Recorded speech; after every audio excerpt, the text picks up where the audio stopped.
ابنه عمل فيلم على قده وجابه يكون البطل فيه، وكان هيبطل تمثيل بسبب مسلسل العائلة. اخترع حاجات كيميائية واتسجلت باسمه، واترفد من شغله في المدرسة بسبب إعجاب البنات بيه، وابنه ما بيندهلوش غير بيه يا أستاذ محمد.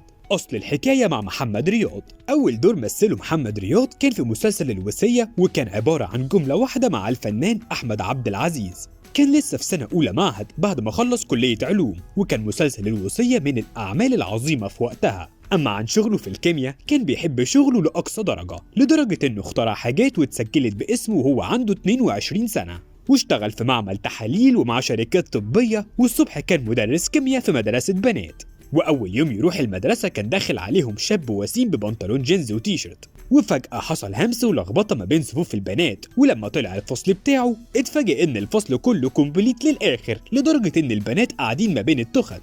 الحصة كان مفروض يحضرها 25 طالبة بالكتير، لقى عددهم 60 واحدة. وفجأة كده الكيمياء حلوت في عينيهم، كلهم جايين يشوفوا مين المدرس الحلو اللي دخل عليهم ده. فتاني يوم مدير المدرسة قال له لا، انت ما تحضرش الطابور، انت تدخل الفصل على طول. قال له ماشي. وبعد فترة المدير طلبه وقال له بص بقى، انت مدرس شاطر وهايل لا غبار عليك، لكن انا عندي بنات وبصراحة كده ما اقدرش احط الزيت جنب النار. واترفد رياض من المدرسة بسبب اعجاب البنات بيه. ومحطة من المحطات المهمة في حياته المهنية هو مسلسل العائلة. الموضوع ما كانش مجرد انهم اسندوا له الدور وخلاص، طلع ان الموضوع فيه انه حوار كبير من قبل التصوير، وكان بسبب المسلسل ده محمد رياض هيبطل تمثيل ويقطع علاقته بالفن. كان لسه شاب في بداياته وجات له فرصة عمره، هيمثل قدام محمود مرسي وقصة وحيد حامد، يعني عمل ما كانش يحلم بيه. كان طاير من الفرحة وخلاص هيظهر وسط النجوم من العدم، وزادت فرحته أكتر لما عرف إن اللي هتمثل حبيبته هي ليلى علوي. لكن فجأة الدنيا اسودت في وشه لما عرف إنهم شالوه من الدور وهيجيبوا حد غيره وما يعرفش ليه.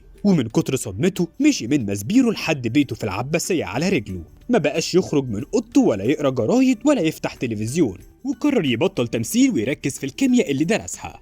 وكان اللي أخد دوره في المسلسل هو الفنان هشام سليم. وبعد شهرين من التصوير قرر الفنان هشام سليم إنه يعتذر عن الدور ورفض إنه يكمل، وده بسبب إنه كان بيجيله تهديدات كتير، لأن ده كان أول مسلسل بيناقش قضية الإرهاب، ويشاء القدر إن الدور يرجع لمحمد رياض تاني. لما اتصل بيه المخرج وقال له أنت الدور ده مكتوب باسمك، حاولنا نجيب غيرك وندور وصورنا، بس واضح ان ربنا كاتبهولك. ومن ساعتها اتشهر اسمه وكان ظهوره مفاجأة كبيرة وحديث بين الناس. متجوز رانيا محمود ياسين، وطبعا اي حد بيروح يتقدم بيبقى مرتبك. طب تخيل بقى انك رايح تتقدم لبنت العميد الفنان محمود ياسين نفسه.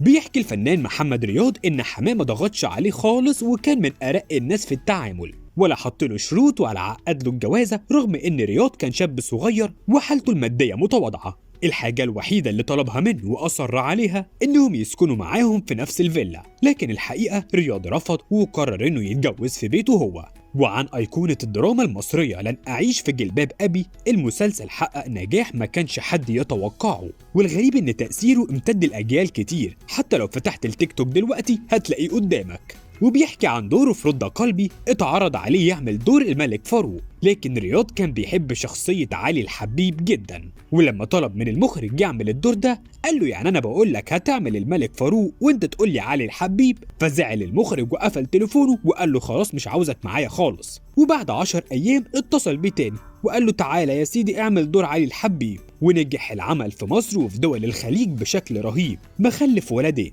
عمر وآدم. ابن عمر كان كاتب سكريبت الفيلم اسمه حجر إيجابي، فعجبه الورق جدا وقرر إنه يساعدهم ويشترك معاهم، ومين عارف يمكن دي تكون بداية مؤلف موهوب.